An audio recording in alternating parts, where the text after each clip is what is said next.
इससे पहले कि हम विषय की ओर आपको ले चलें, आज के पैनल में शामिल मेहमानों से आपका परिचय करा देते हैं।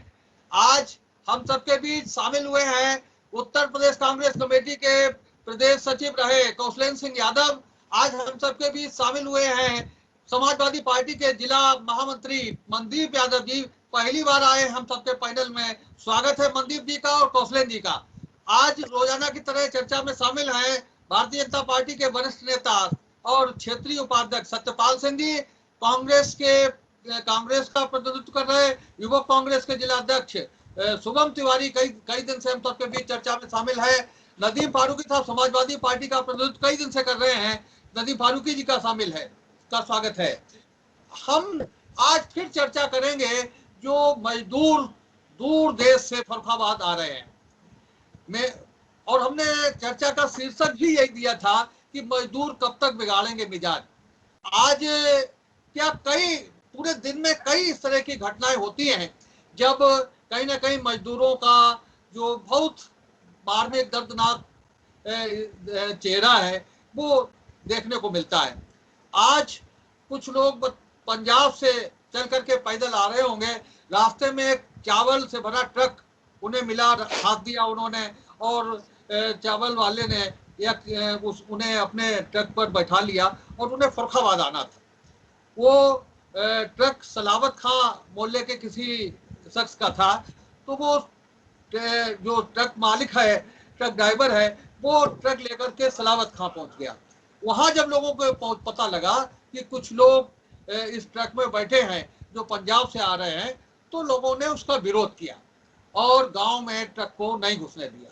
इसके बाद पुलिस पहुंची और पुलिस ने इस ट्रक को लोहिया अस्पताल भेजा। तो इस तरह की कई स्थितियां सामने रोज गुजरती हैं आंखों के सामने से। बड़े दर्दनाक मंजर सामने आते हैं। कहीं पैरों में छाले पड़े हैं, लोग चल रहे हैं, पैदल चल रहे हैं। तो ये जो मजबूरी है मजदूरों की, उस दिन भी हमने कहा था कि मजदूरों की जो मजबूरी है वो खर बुला रही है।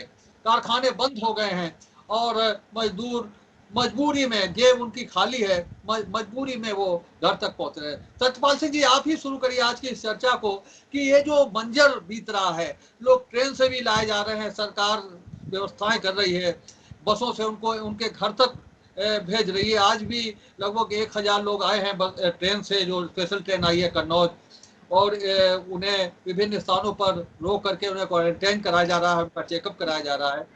तो ये जो दर्दनाक स्थिति बन रही है मजदूरों के आने से, अपने वतन लौटने से, उसमें और किस तरह से इस स्थिति को संभाला जा सकता है? असल में मजदूर का मतलब ही होता है कि मजबूर। जबकि आदमी दूसरे के घर में काम करने जाता है, दूसरे के लिए काम करने जाता है, तो मजबूरी में जाता है। कोई बहुत हंसी खुशी के लिए दूसरी जगह काम करने के लिए नहीं जाता। दूसरा, एक स्थिति अपने देश का एक कल्चर है, संस्कृति है कि लोग अपने गांव में काम नहीं कर सकता है, लेकिन बाहर जाकर छोटा मोटा भी काम उससे खराब भी मिलेगा तो करने लोग चले जाते हैं। और ये जो कोरोना की ऐसी एक महामारी है, ये आकस्मिक रूप से एकदम से लोगों के सामने संकट पैदा हो, इसकी किसी को कल्पना बड़े पैमाने पर नहीं थी। जब अपने यहाँ फैला है, अपने यहाँ लॉकडाउन की घोषणा की गई, तो उस समय भी लोगों को कल्पना नहीं थी कि ये लॉकडाउन इतना लंबा चलने वाला है।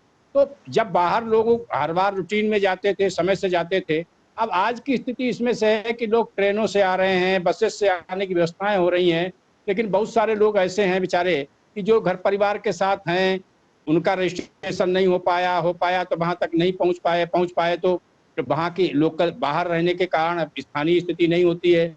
बिना पढ़े लिखे लोगों की भी संख्या बहुत होती है, तो बेचारे वहां सिस्टम में नहीं बना पाए। ये नंबर हर राज्य ने अपना अपना दे रखा होगा, लेकिन बहुत सारे लोग उस पर कॉल नहीं कर पाए तो रजिस्ट्रेशन हुआ कि नहीं हुआ नहीं जानकारी कर पाए वहां तक। और इसलिए हिम्मती लोग होते हैं और उनको लगा कि अब ये सरकार के भरोसे, ट्रेन के भरोसे, बस के भरोसे नहीं, और चलना है। और इसीलिए 800-900 किलोमीटर तक लोग पैदल चलते हैं। बच्चे भी कहीं अटैची पे बैठकर जा रहे हैं, कहीं आज मैंने एक देखी है मध्य प्रदेश घटना। एक मिनट, आपका नंबर आएगा, आपका नंबर आएगा ना, आपका नंबर आएगा, आपका नंबर आएगा नदीम भाई। अब आप उन्हें हिम्मती कह रहे हैं, तब मैं कह रहा हूँ कि वह मजबूरी में चल रहा है। एक मिनट, मैं कह रहा हूँ कि वो जो उनकी मजबूरी, ये बात ठीक है लेकिन बहुत सारी चीजें हैं कि आप महीना भर 1.5 महीना रुके, उस जानकारी के अभाव में भी वो बेचारे आ रहे हैं। हमें नहीं कहते कि उनकी मजबूरी तो सबकी होती है, कोई पैदल शौक से नहीं चलता है, और 1000 किलोमीटर 500 किलोमीटर कोई शौक से जाएगा, 25-50 किलोमीटर तो जा सकता है कि चलो भाई कहाँ इंतजार करोगे इन सब चीजों का। ये जानकारी का अभाव उनका भी हो सकता है। व्यवस्थाएं सिस्टम में कोई ऐसा नहीं है जिसके बारे में कंप्लीट सारी योजना उसमें से हो, क्योंकि किसी भी आज कितना मजदूर बाहर कहाँ है, ये किसी के पास एक्चुअल बात है कि किसी के पास कोई रिकॉर्ड नहीं है। जो जाते हैं लोग वहां गए हैं, किस राज्य में कितने काम कर रहे हैं, किसके राज्य कितने, ये आंकड़े जितने आते जाते हैं उतने आंकड़े आ रहे हैं। तो ये स्थिति है, और ये स्थिति वास्तव में दर्दनाक है, क्योंकि जिस प्रकार से लोग मेहनत करके आते हैं, इसका सलूशन यही है कि समाज के लोग थोड़ा और जागरूक हों। जो ट्रेनों बसों से आते हैं, रास्ते में बहुत ऐसे लोग मिले होंगे जहाँ से निकलते होंगे, देख के लोग उनका वीडियो तो बना लेते हैं, लोग उनका फोटो तो खींच लेते हैं, लेकिन कोई ये नहीं कहता है कि चलो भाई हम तुम्हारी एक व्यवस्था कर रहे हैं, हम गांव के लोग हैं, 2000 रुपए इकट्ठा करके। फारूकी साहब बताइए, क्या व्यवस्थाएं सरकार की कम है क्या, जो इन दर्दनाक स्थितियों से गुजर रहे हैं? आज एक मजदूर ने हमें एक कॉपी दिखाई, वो कह रहा था कि सरकार कह रही है कि जो मकान मालिक है कि किराया मत दो, और मकान मालिक ने सारा महीने भर का किराया, बिजली का भाड़ा, सामान सारा जोड़ करके उससे वसूल लिया, और उसके बाद खाली जेब उसे सड़क पर निकाल दिया। तो ये स्थितियां व्यवहारिक रूप से और कुछ हैं, और लिखा पढ़ी में और कागजों में कुछ और हैं। ये स्थितियां सामने निकलती हैं तो बड़ा दर्द होता है। आज उसने कॉपी दिखाई जिसमें मकान मालिक ने उससे पूरा खर्चा वसूला। बताइए नदीम साहब। देखिए, कम व्यवस्थाएं कम क्या, व्यवस्थाएं नगण्य हैं। अगर ये स्थितियां ना हो तो लगातार 2 महीने से लोग सड़कों पर चल रहे हैं। विभिन्न प्रकार के आपको दर्दनाक मंजर सामने दिख रहे हैं। साइकिल से कोई एक वो रस्सी बना के गाड़ी बना के खींचने की वाले होते हैं, कोई अपने बच्चों को डाले हुआ है, कोई ट्रेन से कट गया, कोई सड़क की दुर्घटना का शिकार हो गया। सैकड़ों के दर्दनाक हैं जो इतिहास के पन्नों में लिखे जाएंगे कि जब वर्ष 2019-20 में कोरोना आया था तो लोग इस तरीके से मरे थे। कोरोना से तो मेरे से सरकार निपट ली थी, क्योंकि वो बीमारी से लोग अलर्ट सजग थे, लेकिन सरकार की अव्यवस्था के कारण लोगों ने मूवमेंट किया और लोग हादसों के शिकार हुए और भुखमरी से मरे। ये इतिहास के पन्नों में अमर हो गया है। सरकार की व्यवस्थाएं है ही नहीं। सरकार डिसाइड नहीं कर पाई कि पहले हमको इनको भेजना है या नहीं भेजना है। पहले वो उसने ना भेजने का निर्णय किया, अब भेजने का निर्णय हो रहा है, और दोनों ही निर्णय में लोग पैदल बराबर चल रहे हैं। तो सरकार की कुछ व्यवस्थाएं, ट्रेन बस होती तो वो सामने आती, वरना आदमी सड़क पे पैदल मजबूरी में क्यों चलेगा? 20 किलोमीटर चलना मुश्किल है, 200 किलोमीटर 500 किलोमीटर लोग चल रहे हैं। तमाम ऐसे प्रमाण मिल रहे हैं। सरकार इस पॉइंट पर तो फेल है। मैं आश्चर्य है मुझे कि इस वक्त भारतीय जनता पार्टी के हमारे वरिष्ठ नेता लगातार कई दिन से डिबेट्स में जनता के बारे में ज्यादा कि जनता जागरूक हो, जनता जागरूक हो, जनता की जागरूकता पे ज्यादा विश्वास है या जनता को जागरूक करने पे सुचारू है? व्यवस्थाएं सरकार ने कर रखी है, वो व्यवस्थाएं कम है क्या जो मजदूरों को इन हालातों से गुजरना पड़ रहा है? सुमन तिवारी जी, मैं ये कहना चाहूंगा कि सत्यपाल सिंह जी ने बहुत अच्छी बात कही। उनकी व्यक्तिगत मजदूरों के प्रति जो वेदना है, शायद इतनी वेदना अगर योगी जी के अंदर होती तो आज मजदूर सड़कों पर कुचले नहीं जाते। प्रधानमंत्री जी कहते हैं ये तप और त्याग कर रहे हैं। अरे साहब, कोई मन्नत मांगी है क्या मजदूरों ने जो तप और त्याग कर रहे हैं? ये ऐसा कौन सा तप त्याग है कि हजारों किलोमीटर वो पैदल चल रहे हैं? भुखमरी के टाइम में पैरों में छाले पड़ गए, छोटे छोटे बच्चे उनके कंधों में बैठे हैं। अरे नैतिकता के आधार पर भी तो ऐसी बात बोलने से पहले सोचना चाहिए। थोड़ी नैतिकता उनके साथी अंबानी और अदानी दिखा देते तो इन मजदूरों को पैदल नहीं चलना पड़ता। ये निंदा का प्रश्न है। कौशलेन जी बताइए, बात को आगे बढ़ाइए। क्या जो सरकार की व्यवस्थाएं हैं मजदूरों को लाने की, वो अपर्याप्त हैं क्या? शेखर जी, अगर सच कहा जाए तो ना ही भारत सरकार ना ही उत्तर प्रदेश सरकार ने गरीबों के लिए कोई व्यवस्था ही नहीं की है। अभी आपने देखा है कि सरकार ने 15 ट्रेनें चलाने की घोषणा की है, लेकिन उसमें लिखा गया है कि ऑनलाइन टिकट बुक होंगे, और साइबर कैफे से भी अगर बुक कराएंगे तो उन्हें टिकट रजिस्ट्रेशन नहीं माना जाएगा। क्या आप बताएंगे कितना गरीब लैपटॉप लेके बैठा, कितने गरीब के पास एंड्रॉइड फोन है, या उसे इतनी जानकारी है कि किस लिंक में जाके कहां जाके वो अपना बर्थ बुक कराएगा? सच्चाई तो यह है कि भारत सरकार ने गरीब के लिए कोई व्यवस्था ही नहीं की है। जो भी की है उन्होंने अमीरों के लिए किया है। कोई भी किसान, कोई भी मजदूर ऑनलाइन जाकर आज अपनी टिकट नहीं बुक करा सकता, इतनी उन्हें जानकारी नहीं है। मैं ये बात दावे के साथ कहता हूं। अगर सरकार को वास्तव में मजदूरों का और किसानों का दर्द था तो उन्हें ट्रेन साधारण सुविधा में उपलब्ध करानी चाहिए थी। आज जो उनसे किराया वसूला जा रहा है वो साधारण किराए से किराया ज्यादा वसूला जा रहा है। उन्हें खाना देने की बात कही जा रही है, उन्हें खाना नहीं मिल रहा, पानी नहीं मिल रहा। मजदूरों के लिए दुर्गति में मजदूरों के लिए सरकार ने स्पेशल ट्रेन चलाई है जिस पर उनसे कोई किराया वसूल नहीं किया गया। टिकटें उन्हें दी गई हैं, पैसा सरकार ने दिया है। और ये गलत है। एक स्टेशन ऐसी ट्रेन तो कहीं चली नहीं है। तो गलत सूचना है आपकी। सिर्फ कांग्रेस ने ये व्यवस्था की है कि मजदूर लेकर दिए हैं, भेजे गए उसका पैसा। क्या व्यवस्थाएं पर्याप्त हैं जो सरकार ने व्यवस्था की है? हमने ये जोड़ा है कि जो मजदूरों के लिए स्पेशल ट्रेन चलाई गई है, श्रमिक एक्सप्रेस जो स्पेशल ट्रेन आई है, उनमें मजदूरों को कोई किराया नहीं दिया गया है। सरकार ने किराया भरा है, उन्हें टिकट दी गई है जिसका कोई पैसा उनसे नहीं लिया गया है। और जिस स्टेशन पर उन्हें उतारा गया है वहां से उनके घर तक जाने की व्यवस्था रोडवेज की बसों से फ्री की गई है। ये और उन्हें खाने पीने का सामान भी उनके साथ उस बस में दिया गया है। ये जानकारी है, चूंकि हम लोग कवर कर रहे हैं कई दिन से, ये जानकारी है। अमनदीप यादव बताइए, क्या व्यवस्थाएं पर्याप्त हैं क्या? हाँ बताइए मनदीप, बताए। जी देखिए, जिस तरह से अभी 2 दिन पहले हमारे प्रधानमंत्री जी ने राष्ट्र के नाम एक संदेश दिया था, उसमें कहा था कि आत्मनिर्भर बनिए। और ये बिल्कुल जगजाहिर है कि खाली पेट व्यक्ति किस तरह से आत्मनिर्भरता दिखा सकता है, किस तरह से आत्मनिर्भर बन के रह सकता है। और जिस तरह से ये सरकार द्वारा, केंद्र और राज्य सरकारों द्वारा दावे किए जा रहे हैं कि हम किराया दे रहे हैं, हम पूरी व्यवस्था बना रहे हैं, हम सोशल डिस्टेंसिंग का जनता से पालन करा रहे हैं। आज ही देखने को मिल रहा है कि महाराष्ट्र के मुंबई सेंट्रल पर किस तरह से गरीब मजदूरों पर लाठीचार्ज किया गया है। ये ठीक है कि प्रशासन, उत्तर प्रदेश सरकार, अन्य सरकारें, देश की सरकार, पूरी तरह से जिम्मेदारी है उनकी कि वो लॉ एंड ऑर्डर और व्यवस्थाएं देश और प्रदेश में बनाए रखें। लेकिन ये भी बहुत ही विचारणीय बिंदु है कि आखिर उन गरीब, खाली पेट और नंगे पर मजदूरों को सड़क पे किन परिस्थितियों में आना पड़ रहा है। सरकार दावा कर रही है कि ट्रेन का टिकट भी दे रहे हैं, घर तक पहुंचाने की व्यवस्था हम कर रहे हैं।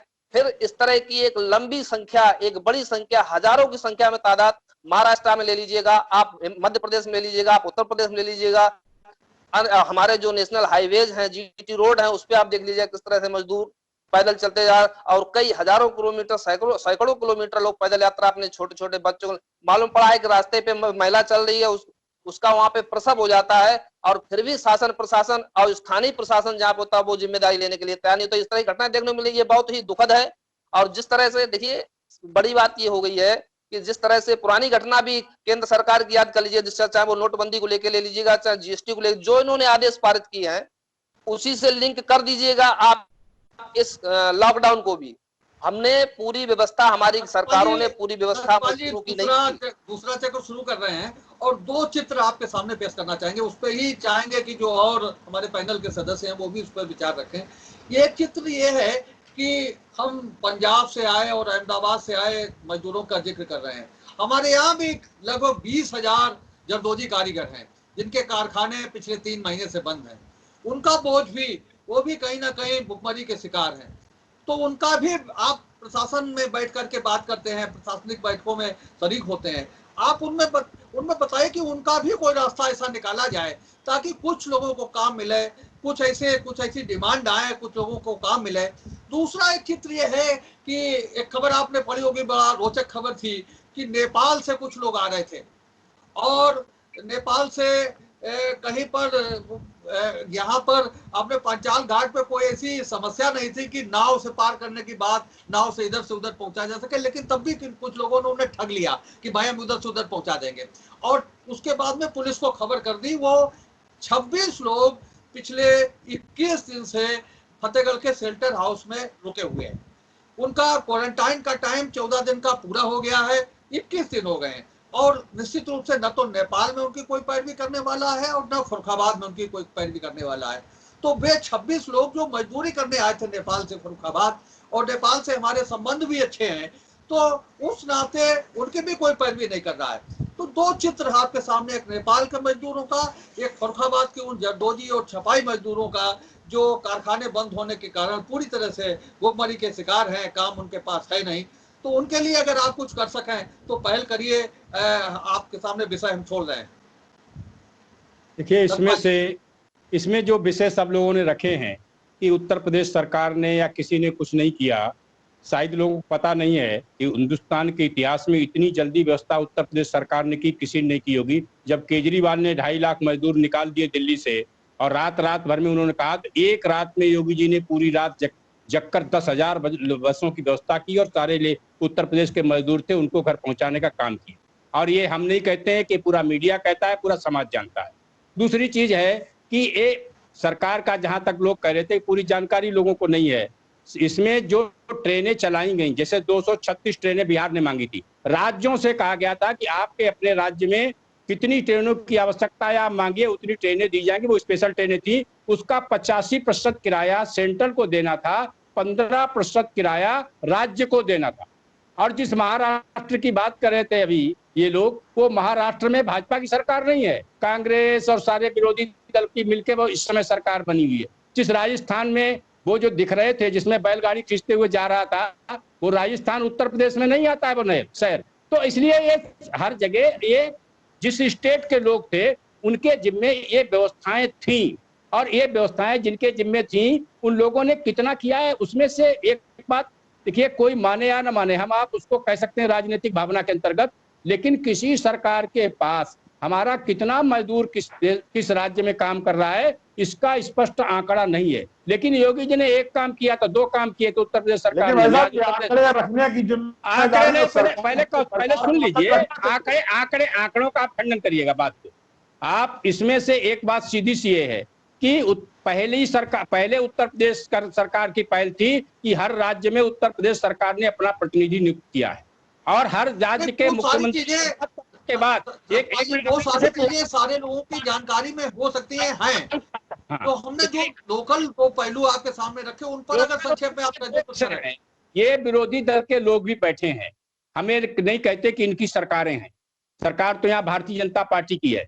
अगर वो दरदोजी के कारीगर, सरकार ने कहा है कि सारे कारखाने लोग अपने शुरू कर सकते हैं, दरदोजी वाले भी कर सकते हैं, छपाई वाले भी जिनका एनओसी मिली हुई है प्रदूषण वाली, ऐसे सारे लोगों को उन्होंने कहा है शुरू करिए। कुछ लोगों ने शुरू भी किए, और दरदोजी के कारखाने इस समय मुझे लगता है एक कारण भी एक ईद का समय चल रहा है, इसलिए भी मुझे लगता है कि उन्होंने अपनी बहुत सक्रियता के साथ उनके कारखाने नहीं चल रहे हैं। उस दिन भी एक विषय आया था, भाई ये लोग भी जिला प्रशासन से मिलके, जो लोग पीड़ित हैं उनके बारे में जिला प्रशासन से मिलके ये लोग भी कह सकते हैं, हम लोग भी कहेंगे कि भाई ऐसे, या सबसे बड़ी बात उसमें से कि वो मजदूर कौन है, उनकी कोई यूनियन, उनके कोई लोग सामने आए कि हमारी ये समस्या है, तो उस समस्या को प्रशासन के सामने हम लोग भी रख सकते हैं कि भाई इनके जो इस कारखाने में काम करते हैं इनको आप एडवांस दिला दीजिए 1-1 महीने का, ईद का महीना है, आगे काम करेंगे उसमें काटते रहें। लेकिन जब व्यक्ति कोई सामने तो आए, कोई कौन उसको चाहता है, कौन मांगता है, कौन काम नहीं कर रहा है, ये कोई भारतीय जनता पार्टी के लोग तो केवल नहीं, हमारी जिम्मेदारी है, ये भाई विरोध पक्ष के लोगों की जिम्मेदारी है कि सरकार की जहां कमी रह जाती है उस कमी को पूरा कराने के लिए प्रशासन और मीडिया के माध्यम से मिलना चाहिए।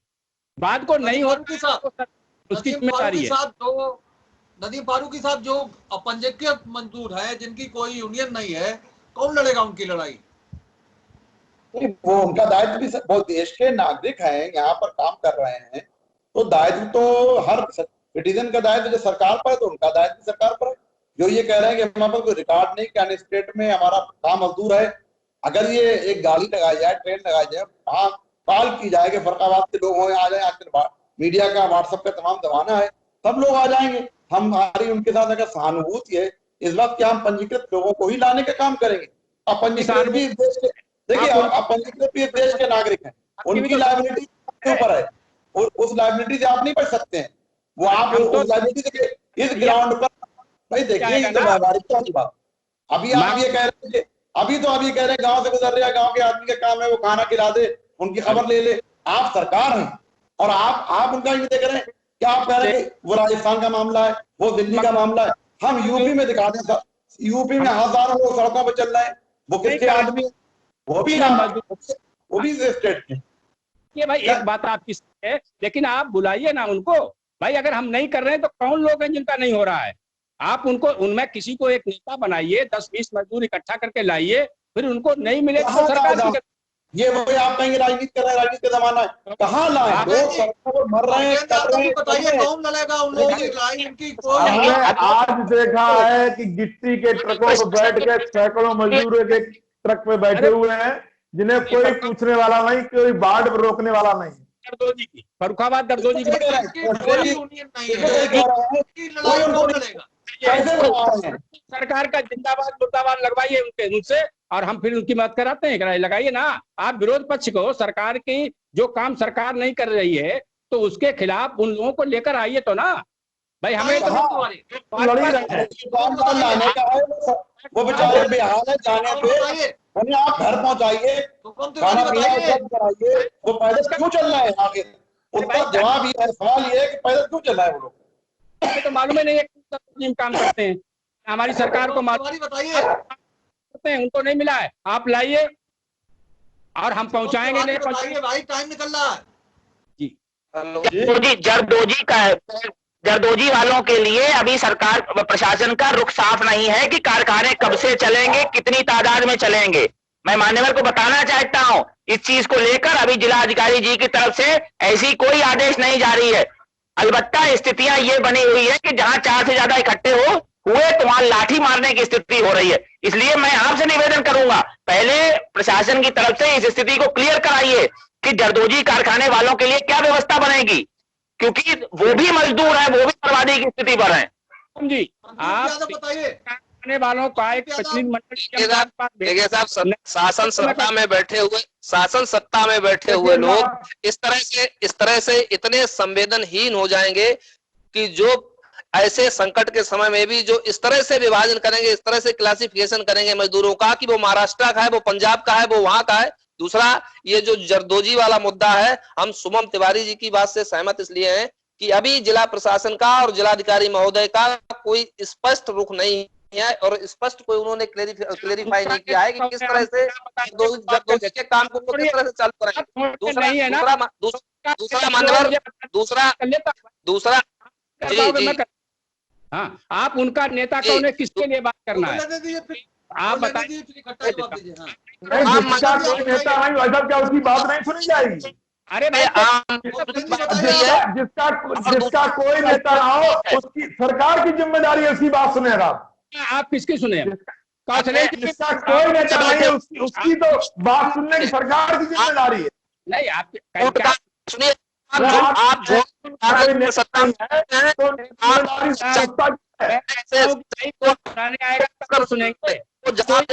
सुनाने तो जानकारी है नहीं। हजारों लाखों मजदूर घूम रहे हैं, आपको जवाब नहीं। सत्यपाल जी से घेरा प्रश्न है, अंतिम प्रश्न है, वो तो आप लोग आप जिम्मेदारी से भाग नहीं सकते। देश की जनता और प्रदेश की जनता सब देख रही है, आप भाग नहीं सकते जिम्मेदारी से। भले सतपाल जी समापन कर रहे हैं, सतपाल जी समापन कर रहे हैं, 1 मिनट बताइए क्या जो आवाजें उठ रही हैं उनका क्या जवाब है आपके पास? भाई शेखर जी, एक चीज मुझे बताइए, सीधी सी बात मैं कह रहा हूँ, ये सब चिल्ला रहे हैं कि उनकी नहीं सुनी जा रही है। आपके पास कोई है ऐसी यूनियन जो लेबर की हो, जिसने अपनी बात कही हो या कहने सामने आए? हम अगर तो आई हैव प्रूफ महोदय, आई हैव प्रूफ। आज 11 दिन पहले उत्तर प्रदेश सरकार में लोगों को लेकर बोल लेने दीजिए, समय खत्म हो रहा है, बोल लेने दीजिए। हाँ, आप बताइए मुझे एक चीज, मैं आपकी बात आप कह रहे हो उनके बारे में है, लेकिन आप मुझे बताइए कि मदद किसकी की जाए? भाई कोई मैं बता रहा हूँ अध्यक्ष जी, कोई जाने तो अध्यक्ष जी दूसरे लीजिए, दूसरा लॉकडाउन के दूसरे चरण में आप नाम बताइए ना, किसकी मदद करना है, बोलो कौन है उनका नेता? आप नाम हनुमानगढ़ में सुनिए, राजस्थान के जिला हनुमानगढ़ में 10 मजदूर थाना महोदय वाला अगर गरीब का कोई नेता नहीं है तो आप सरकार की जिम्मेदारी है कि उसे भूखों मरने की नहीं छोड़े। आगे बढ़ने की इजाजत नहीं दे रहा है। आप सबने आपकी चर्चा, आज की चर्चा में भाग लिया, सकारात्मक विचार रखे, इसके लिए आपका बहुत बहुत धन्यवाद। सभी पैनल के सभी सदस्यों का, सत्यपाल जी का स्वागत, सत्यपाल जी का धन्यवाद, कौशलेंद्र यादव जी का धन्यवाद, मनदीप यादव जी का धन्यवाद, नदीम फारूकी साहब का धन्यवाद और शुभम तिवारी जी का बहुत बहुत धन्यवाद। आप सबने बहुत सकारात्मक विचार रखे। कल हम फिर मिलेंगे एक नई चर्चा को लेकर, नए विषय को लेकर के। तब तक के लिए इजाजत दीजिए। शुभ रात्रि। शुभ रात्रि, नमस्कार। आपको आई विटनेस न्यूज का ये एपिसोड कैसा लगा? आप हमारी खबरों को लाइक करिए, इन पर कमेंट करिए और अभी तक अगर आप हमारे चैनल से नहीं जुड़े हैं तो हमारे चैनल को सब्सक्राइब करके हमें अपना सहयोग प्रदान कीजिए, ये आपसे निवेदन है।